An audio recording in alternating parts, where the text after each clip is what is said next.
los que sí estuvieron de todas maneras, vamos a dar un breve recordatorio. Esta es la segunda parte de un taller que comenzó la semana pasada. Todavía ando un poquito malo de la garganta, es que les pido perdón por anticipado si tengo que toser o aclarar la garganta de vez en cuando.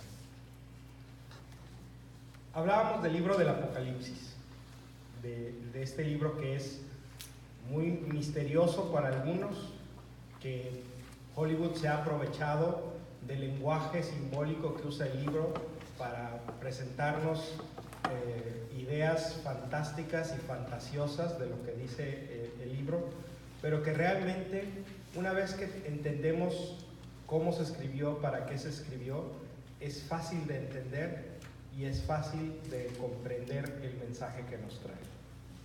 Decíamos la semana pasada que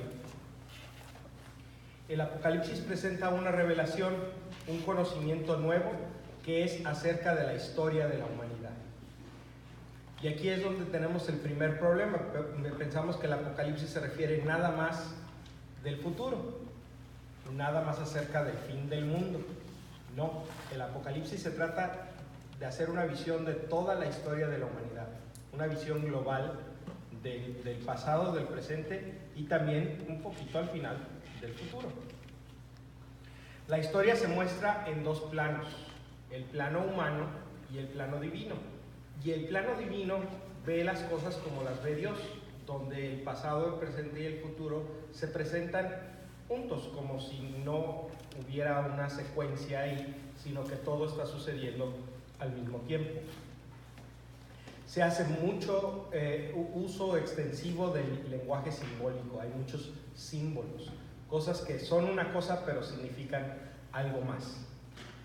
Y el mensaje fundamental del Apocalipsis, decíamos, es la felicidad de los creyentes, de los discípulos de Jesucristo, que consiste en vivir el Evangelio de una forma paciente y fiel.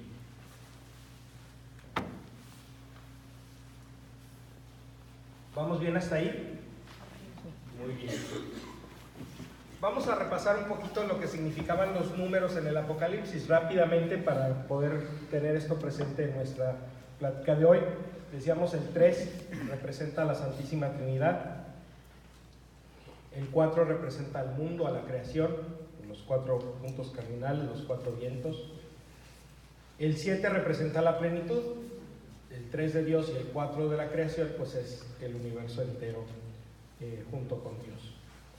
El 12 es el número del ser humano, 3 por 4, es decir, el hombre y Dios unidos. 12 tribus de Israel, 12 apóstoles. No es que sean, lo importante no es que hayan sido 12, lo importante es que esto representa al número de toda la humanidad. ¿Por qué Jesús llamó a 12 apóstoles? Porque quería llamar apóstoles para todo el mundo. Quería que su mensaje llegara a todos los seres humanos. 1000 significa una multitud, una inmensidad. 144,000, pues es 12 por 12 por 1000, quiere decir la multitud de los fieles del pueblo de Dios. Toda la humanidad. 3,5 es la mitad de 7. Si 7 es la plenitud, la mitad es pequeñez.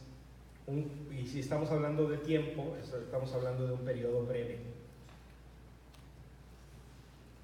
6 es la mitad de 12, es un ser humano, 12, cortado a la mitad, es decir, mediocre. No es un ser humano pleno, si es un ser humano reducido por su egoísmo, por sus ambiciones, por su rechazo de Dios. Y el famoso número del 666, pues son 3 seises, es un hombre mediocre que quiere quitarle su lugar a Dios. Es lo que significa ese número. Entonces, estos son los números que vamos a estar manejando en el taller de hoy. Vamos a estar regresando a ellos algunas veces. Entonces, ¿dónde iba la historia? Bueno, empieza el libro del Apocalipsis con Juan, el autor, teniendo una visión de Jesucristo, que le dice que le escriba un mensaje a las 7 iglesias de Asia. Y decíamos, el número 7 significa la plenitud, entonces es un mensaje a toda la iglesia. Y a cada una de las iglesias le manda decir Jesús, por medio de Juan, las cosas que van bien en esa iglesia, las cosas que no van tan bien en esa iglesia, qué es lo que hay que hacer para mejorar, y la promesa de si haces lo que te digo, si vences en este tiempo de perseverancia, esto es lo que te espera al final del camino. Y se repite eso 7 veces en esas 7 cartas, en esos 7 mensajes. Nos podemos ver fácilmente reflejados nosotros en lo que nos pasa, que a veces vamos bien, a veces vamos no tan bien. Y el Señor Jesús nos muestra que Él tiene paciencia, que le importa lo que pasa con nosotros, que nos quiere dar una guía, un consejo para cómo seguir adelante y cómo mejorar, y que si respondemos con fidelidad y con perseverancia paciente, vamos a llegar a esa felicidad que Él nos tiene prometido. Después del mensaje de las iglesias, Juan tiene una visión del trono de Dios, y en el trono de Dios entra este personaje del Cordero, un Cordero que, a pesar de haber sido degollado, está de pie. Entonces, obviamente, el Cordero representa, como en los demás escritos de Juan, a Jesucristo. Jesucristo, el Cordero de Dios, sacrificado, pero resucitado. Y este Cordero es el único que puede abrir los 7 sellos del libro que tiene Dios en su trono. Ese libro representa la historia de la humanidad, y cada uno de los 7 sellos representa las fuerzas que impulsan la historia de la humanidad. Teníamos la palabra de Dios, la guerra, la peste, el hambre, tenemos la sangre de los mártires, el mensaje de los profetas, y al final la encarnación de Jesucristo. Ese es el 7º sello, y cuando suena el 7º sello, o cuando se abre el 7º sello, la historia de la humanidad cambia. Hay un cambio radical en la relación del hombre con Dios. ¿Por qué? Porque ahora Dios está con nosotros, encarnado en Jesucristo. Y con ese 7º sello se oyen 7 trompetas. En el Apocalipsis, la trompeta representa la voz de Dios, que es fuerte como la de una trompeta. Es un Dios que nos invita a la conversión, que nos invita a aceptar su mensaje de amor. Y son 7 otra vez, porque Dios nos llama constantemente, siempre nos llama a que lo tengamos más presente a Él, a que aceptemos que Él nos quiere, a que aceptemos que hay cosas que nos estorban para aceptar su amor, y que esas cosas las tenemos que ir quitando de nuestra vida. Y bueno, después de cada una de estas trompetas ocurre algo desastroso, porque lo que eso representa es que, aunque Dios nos llama y nos llama y nos llama, hay veces que nos hacemos sordos a su voz y no respondemos a su llamado. Y cuando eso pasa, pues los que perdemos somos nosotros mismos. ¿Vamos bien hasta ahí? Y nos quedamos pues en la 7ª trompeta, el llamado pleno de Dios. Dice: después de que el Cordero abre los 7 sellos de la historia de la humanidad, se oyen las 7 trompetas que representan la llamada de Dios a la conversión. La 7ª es la definitiva. Apocalipsis 11:15. Tocó el 7º ángel su trompeta, y entonces resonaron grandes voces en el cielo. Ahora el mundo ha pasado a ser el reino de nuestro Dios y de su Cristo. Sí, reinará por los siglos de los siglos. Es decir, la última llamada de Dios es cuando el reino de Dios llegue a la plenitud. Todavía falta. Esta es una mirada que abarca, acuérdense, el pasado, el presente y el futuro como si fueran una sola cosa. Entonces la 7ª llamada está todavía por venir. Quiere decir que Dios nos va a seguir llamando hasta el último minuto. Dios no se va a cansar de llamarnos hasta el último minuto, cuando Él decida llevar la historia de la humanidad a su plenitud. Dice: entonces se abrió el santuario de Dios en el cielo, y pudo verse el arca de la alianza de Dios dentro del santuario. Se produjeron relámpagos, fragor y truenos, y un terremoto y una fuerte granizada. Esta es la señal de los últimos días, cuando el cielo se abre y se presenta a la vista de todos el arca de la alianza. ¿Qué quiere decir el arca de la alianza? El arca de la alianza representa el pacto que hace Dios con su pueblo. yo seré su Dios y ustedes serán mi pueblo, y en esta arca de la alianza vamos a tener lo que sella ese pacto. En la antigua alianza, en la primera alianza, pues a lo que había adentro del arca de la alianza era las tablas de la ley, los 10 mandamientos, un poco de maná que Dios les dio a los israelitas en el desierto, y el bastón de Moisés. El arca de la alianza, de la nueva alianza, no está hecha de madera y de oro como de la antigua alianza. El arca de la alianza está hecha de carne, de la alianza verdadera. Este es el último versículo del capítulo 11 y viene el capítulo 12, que explica cómo es esa visión del arca de la alianza. Y es la famosa visión de la mujer y el dragón. Vamos a leer. Capítulo 12, verso 1. Apareció en el cielo una señal grandiosa, una mujer vestida de sol con la luna bajo sus pies y una corona de 12 estrellas sobre su cabeza. Estaba embarazada y grita de dolor porque le ha llegado la hora de dar a luz. ¿Quién es? La Virgen María, ¿verdad? Que por cierto, dice la palabra de Dios, tenía dolores de parto. Por ahí hay muchas opiniones piadosas que dicen que María no pudo haber sufrido dolores de parto porque los dolores de parto fueron un castigo del pecado original y María nació sin la mancha del pecado original.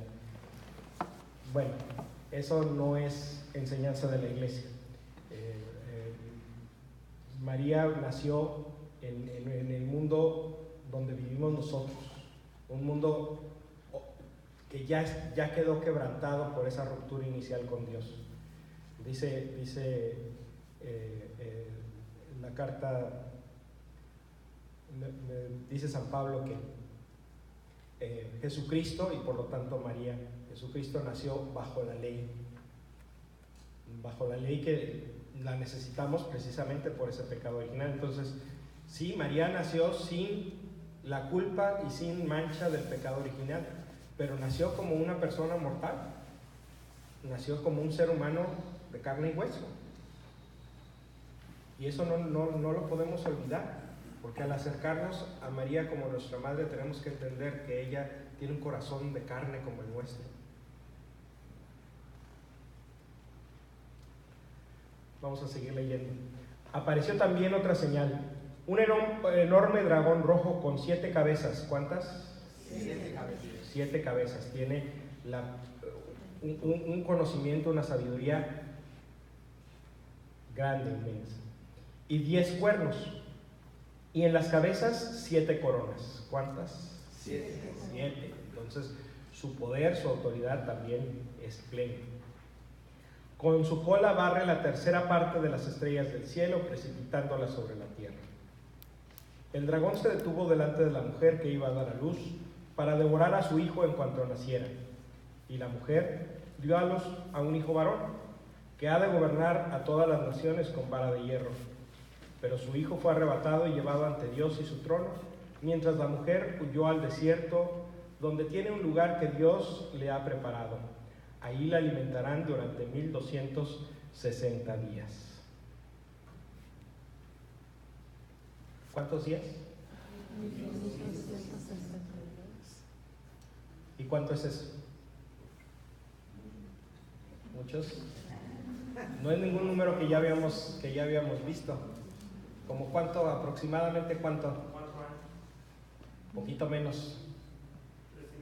3 3 años y medio, exactamente. Son 42 meses, son 3 años y medio. ¿Qué significaba 3 años y medio? La mitad de 7. La mitad de 7 es algo pequeño, breve, ¿sí? Pequeñez. Entonces, ¿qué quiere decir? Que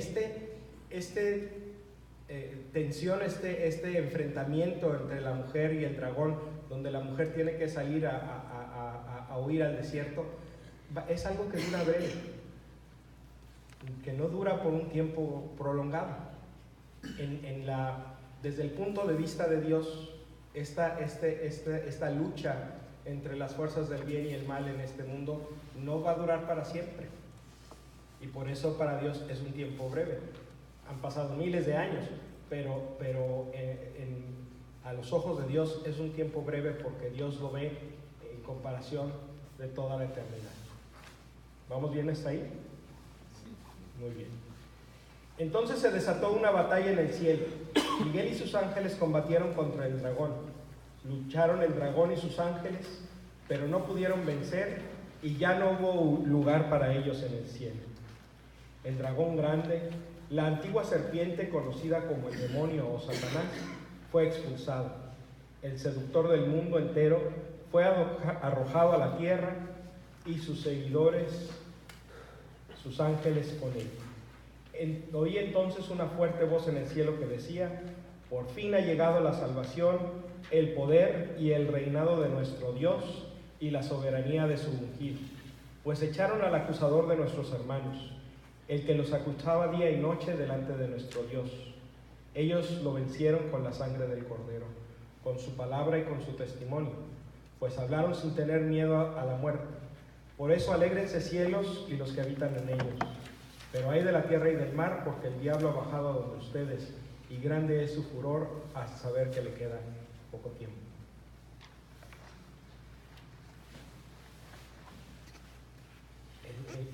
El diablo está enojado, como dice la canción, y hay una razón, porque sabe que ha sido derrotado.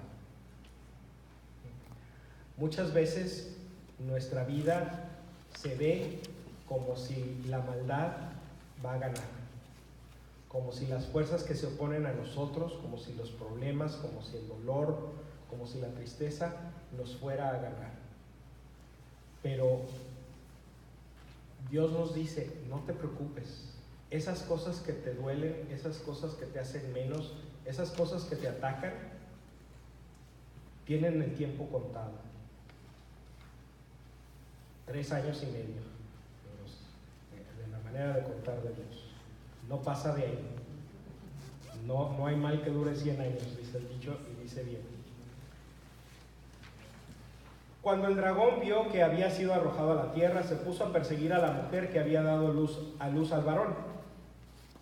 Pero se le dieron a la mujer las 2 alas del águila grande para que volara al desierto a su lugar. Allí será mantenida lejos del dragón por un tiempo, 2 tiempos y la mitad de un tiempo. ¿Cuántos tiempos fueron? 3 y medio tiempos, un tiempo breve. Entonces la serpiente vomitó de su boca como un río de agua detrás de la mujer para que la arrastrara. Pero la tierra vino en ayuda de la mujer. Abrió la tierra su boca y se tragó el río que el dragón había vomitado. Entonces el dragón se enfureció contra la mujer y se fue a hacer la guerra al resto de sus hijos, es decir, a los que observan los mandamientos de Dios y guardan el mensaje de Jesús. Y se quedó a orillas del mar.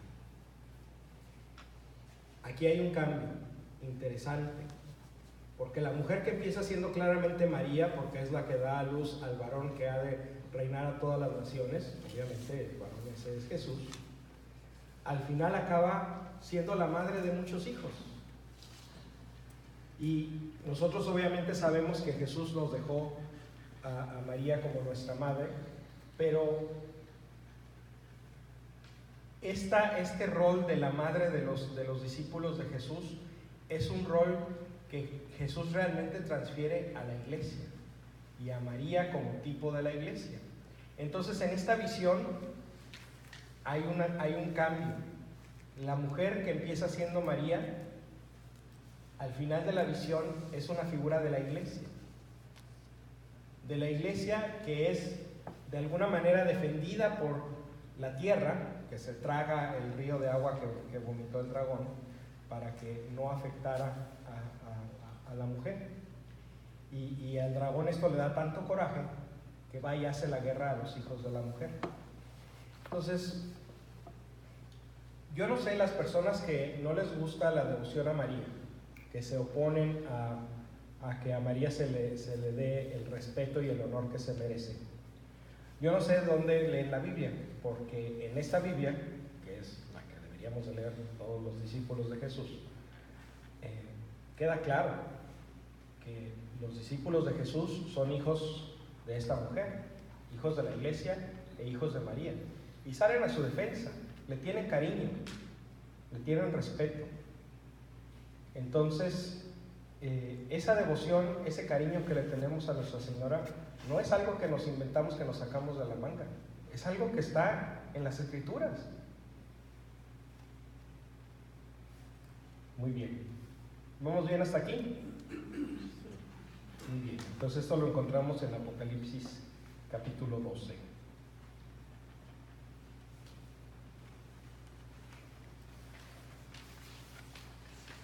Entonces vi una bestia, sigue Juan teniendo sus visiones.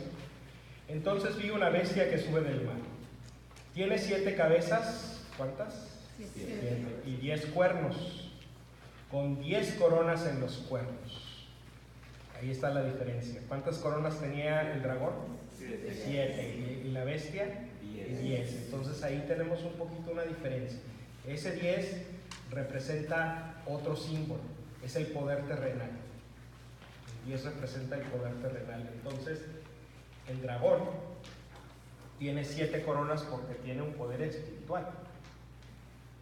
El 10 representa el poder terrenal. Entonces, esta bestia tiene un poder terrenal, un poder de este mundo. Y en las cabezas un título que ofende a Dios. La bestia que vi se parecía a un leopardo, aunque sus patas eran como las de un oso y su boca como la de un león. El dragón le entregó su poder y su trono con un imperio inmenso. Entonces fíjense, aquí tenemos esta figura de la bestia, que es un poder humano, más específicamente un poder político.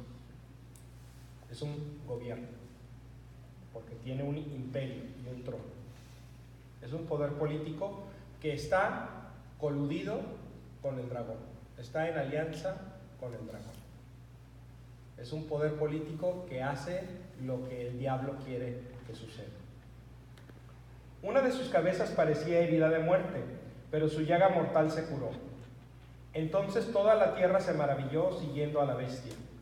Se postraron ante el dragón que había entregado el poderío a la bestia, y se postraron también ante la bestia diciendo: ¿quién hay como la bestia que puede competir con ella? Todos se maravillaban del gran poderío de la bestia. Y todos decían: oh sí, wow, qué grande es. Se le concedió hablar en un tono altanero que desafiaba a Dios, y se le concedió ejercer su poder durante 42 meses. ¿Cuántos son 42 meses? 3 años y medio. 3 años y medio. Entonces, este poder político que hace la voluntad de Satanás, porque está aliado con él, también es algo que dura poco. También es algo que dura poco. Este asunto de la cabeza herida de muerte y que su herida sanó es una clave para saber de quién se está hablando. Es una clave que Juan le da a sus lectores. Bueno, ahorita lo vamos a desarrollar. Esténse conmigo. La profecía en la Escritura es una promesa de algo que va a suceder, pero que se cumple varias veces en varios niveles. Por ejemplo, cuando en el libro de Isaías decimos que la joven va a quedar embarazada y va a dar a luz a un hijo y le pondrán por nombre Emanuel. La princesa tiene un hijo varón, y para los que escucharon esa profecía la primera vez, ese fue el cumplimiento de la profecía. Esa fue la señal que Dios les iba a dar, que las cosas iban a mejorar. Entonces, esa profecía se cumplió inmediatamente en un nivel. Pero la profecía también, no en lugar de, además de, la profecía también se refería a la venida futura del Mesías, cuando la joven virgen quedó embarazada y dio a luz a un hijo varón, y le pusieron por nombre Emanuel, que quiere decir Dios con nosotros. Entonces se vuelve a cumplir la profecía en otro nivel, en otro plano. Lo mismo pasa con las profecías del libro del Apocalipsis. Hay un cumplimiento inmediato para los lectores de Juan, los primeros lectores, la gente de esas 7 iglesias a las que se mandó el libro originalmente, pero también hay un cumplimiento más hacia el futuro. Las mismas características de esta bestia, que ahorita vamos a ver cuál fue el cumplimiento primero de la bestia, las podemos volver a reconocer en diferentes momentos de nuestra historia. Entonces, no nada más es que pasó una vez, esto puede repetirse, ¿sí?, en diferentes modos, en diferentes niveles. Seguimos leyendo. Abrió pues su boca para insultar a Dios, insultar su nombre y su santuario, es decir, a los que habitan en el cielo. Se le concedió hacer la guerra a los santos y vencerlos. Se le concedió autoridad sobre toda raza, pueblo, lengua y nación. Y la van a adorar todos los habitantes de la tierra, todos aquellos cuyos nombres no están inscritos desde la creación del mundo en el libro de la vida del Cordero degollado. El que tenga oídos para oír, que oiga. El que está destinado a la cárcel irá. El que está destinado a morir a espada morirá. Esta es la hora de la perseverancia y de la fe para los santos. Entonces, esta bestia va a hacer la guerra a los santos, va a hacer la guerra a los creyentes. Y se le va a conceder derrotarlos. Va a parecer que esta bestia va a ganar esta batalla. Pero aún así dice, esta es la hora de la perseverancia. Porque aunque la bestia parece que va a ganar, nosotros sabemos quién está de nuestro lado. Nosotros sabemos que somos discípulos de Jesucristo. Y nosotros sabemos que al final de cuentas Jesucristo es el que es victorioso. Continúa Juan. Vi luego otra bestia que surgía de la tierra. ¿De dónde surgió la primera bestia? Del mar, ¿se acuerdan? Y la segunda bestia, de la tierra. Ahorita vamos a regresar a eso. Y tenía 2 cuernos de cordero, es decir, daba la apariencia de que era un cordero. ¿Quién es el cordero? Jesús. Entonces esta segunda bestia da el gatazo como que es Jesús, da el gatazo como el que es el Evangelio, y parece como si fuera, pero hablaba como un dragón. ¿Quién es el dragón? Diablo. Parece como si fuera el Evangelio, pero habla con la voz del diablo. Esta segunda bestia está al servicio de la primera y dispone de todo su poder y autoridad. Hace que la tierra y todos los habitantes adoren a la primera bestia, cuya herida mortal ha sido curada. Realiza grandes prodigios, incluso hace descender fuego del cielo a la tierra en presencia de toda la gente. Por medio de estos prodigios que le ha sido concedido obrar al servicio de la bestia, engaña a los habitantes de la tierra y los persuade de que hagan una estatua en honor de la bestia, que después de ser herida por la espada, se había recuperado.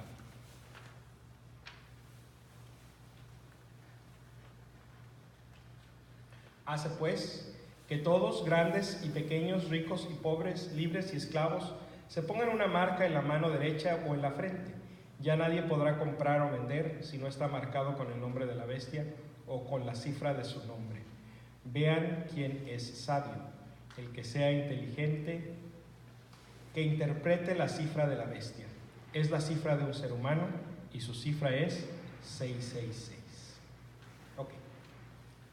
Aquí vamos a descubrir la identidad de la bestia. ¿Quién es el 666? Chan, chan, chan. No le vamos a ir a escarbar en el pelo a ver si tiene un lunar en forma de ser 3 seises. Ese es Hollywood, eso no es el Apocalipsis. No. Este se trata de otra cosa. Pero vamos a descifrar los elementos. Vamos a entender lo que estaban entendiendo los primeros lectores de este libro. Juan está escribiendo este libro en la isla de Patmos. Es una isla pequeñita que está en el mar Mediterráneo. Y si uno está en Patmos y ve una bestia que sale del mar, el mar queda del lado occidental, del poniente de Patmos. Entonces, la bestia viene de occidente, del poniente. Y si está uno en Patmos, lo que queda hacia el poniente es Roma. Esta bestia representa un poder político. ¿Cuál era el poder político del tiempo y de la región? El Imperio Romano. El Imperio Romano. Y estas 10 cabezas representan a los 10 Césares. La cabeza que había sido herida y que se había recuperado representa a Nerón, porque había circulando por este tiempo una leyenda de que Nerón había resucitado y que iba a regresar a gobernar el imperio. Entonces, esta es la clave que Juan le da a sus lectores para entender cuál es el significado de la bestia. En toda la literatura apocalíptica, nos decíamos la semana pasada que el Apocalipsis de la Biblia no es el único libro que se escribe de esta manera. En general, en la literatura apocalíptica, estas bestias representan reinos, reyes, poder político. Entonces, lo que está diciendo Juan aquí es que este imperio romano, pagano, que hace la guerra a los santos, que persigue a los cristianos, está obrando en unión y de acuerdo con el demonio. Lo sepa o no lo sepa, pero está realizando la obra del demonio, que es hacerle la guerra a los discípulos de Jesucristo. Y sí se le va a conceder hacer todo esto. Los emperadores se hacían llamar a ellos mismos dioses y hacían que la gente los adorara como si fueran un dios. Entonces, con eso, obviamente, dice aquí, se le concedió a hablar de una forma que ofendía a Dios. Pues si se estaba proclamando a sí mismo como un dios, pues obviamente que eso ofende a Dios. Entonces, y el emperador mandaba hacer estatuas para poner en diferentes lugares para que la gente fuera ahí y adorara la estatua. Entonces, hay un montón de elementos en la descripción de la primera bestia que le dejan bien claro al lector original que esta primera bestia es el Imperio Romano, representa al Imperio Romano. Pero como les digo, ese es el primer cumplimiento. Podemos encontrar a lo largo de la historia poderes políticos que hacen el trabajo del demonio, que combaten la dignidad de la persona humana, que aplastan los derechos de los demás. Claro que sí.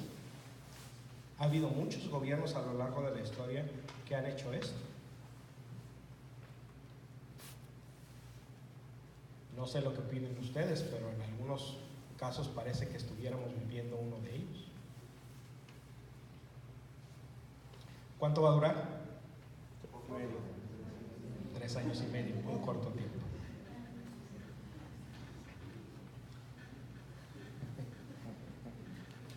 Pero si lo destituyen, menos.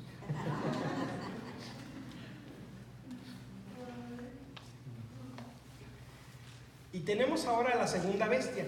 La segunda bestia viene de la tierra, es decir, del oriente. Si uno se voltea del otro lado, en la isla de Patmos, lo que tiene uno enfrente es Turquía. Y detrás de Turquía, todo el continente asiático.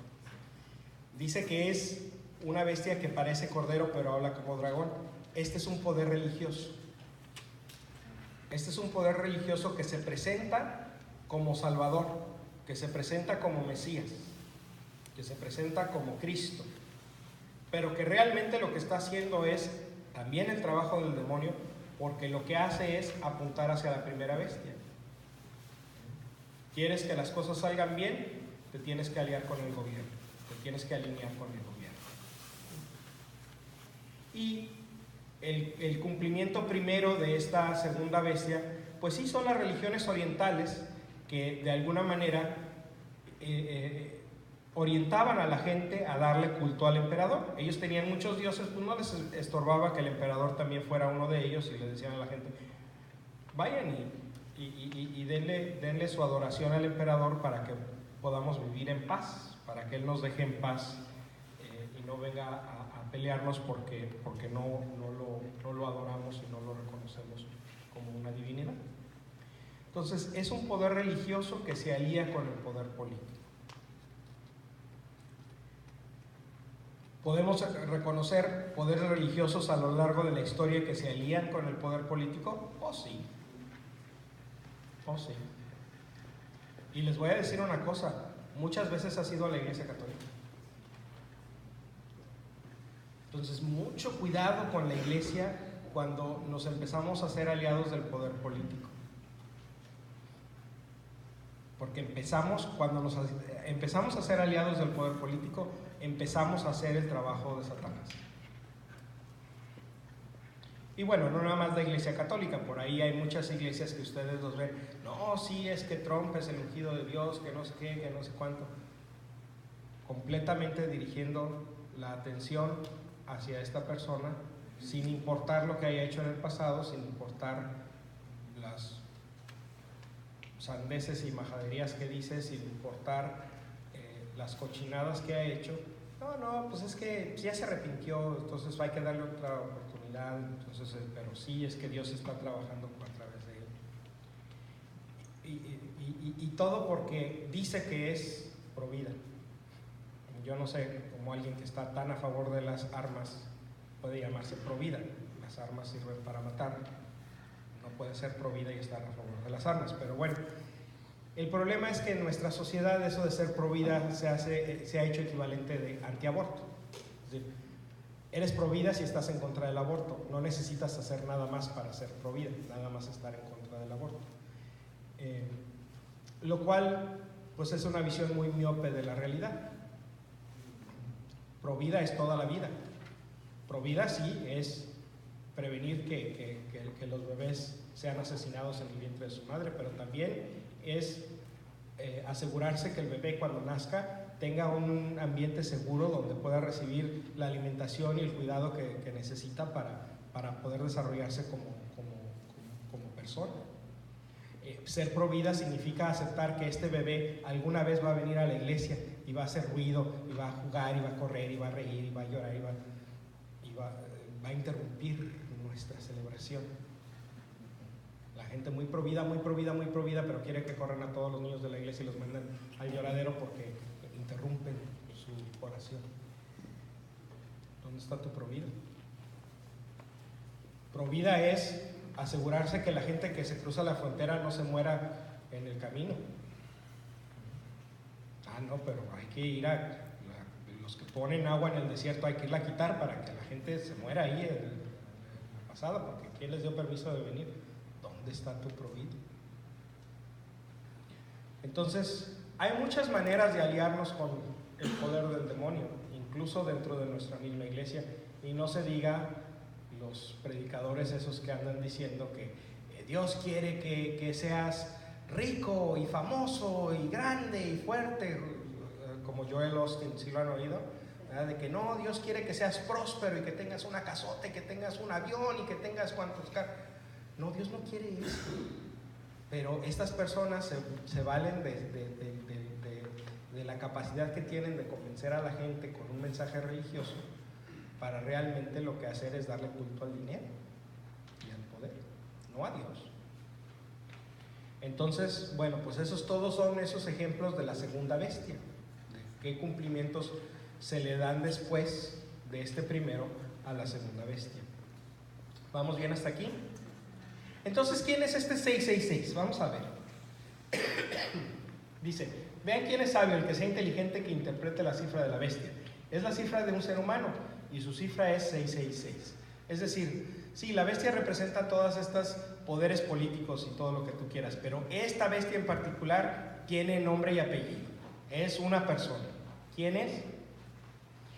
Los judíos usaban un sistema de números que se llama gematría, en el cual cada letra del alfabeto tiene un valor numérico. Entonces, pues le asignan a cada letra su valor. Entonces, el nombre de una persona, pues tomas el valor de cada letra de una persona, lo sumas y esa es la cifra de esa persona. Ese es el valor de su nombre. En hebreo y en arameo, el nombre de César Nerón se escribe así como ven ahí, nomás en hebreo se lee de derecha a izquierda. Y cada letra tenía su valor. Nun valía 50, Resh valía 200, Vav valía 6, Nun otra vez 50, Kof 100, Samek 60, Resh, ya habíamos dicho, 200, sumados, 666. Entonces, ¿quién es la bestia? Nerón. Tan fácil. No el de la película de Hollywood, no, ese no, Nerón. Así, tan sencillo. Ahora, ¿es Nerón la única bestia? Ya dijimos que no. Ese es el primer cumplimiento de la profecía, pero hay más. Y de hecho, este cumplimiento de la profecía es en el pasado. El libro se escribe después de tiempos de Nerón. Entonces, ni siquiera, ahorita para este punto en el libro, ni siquiera hemos llegado al futuro. Todavía estamos más o menos en el presente, en el pasado reciente, en lo que está pasando ahorita. Porque eso era lo que les interesaba a los lectores de Juan. No les interesaba saber lo que va a pasar dentro de 2000 años, les interesaba saber lo que me va a pasar a mí ahorita. Entonces, a ellos les escribe. ¿Ok? Entonces, sí, están chidas las películas, pero no son la Biblia. La Biblia es la Biblia. ¿Ok? Muy bien. ¿Preguntas hasta ahorita? ¿No? ¿Sí? Vamos a tomarnos un break de 5 minutitos nada más para estirar las piernas, ir al baño, ir al refrigerio y regresamos pronto.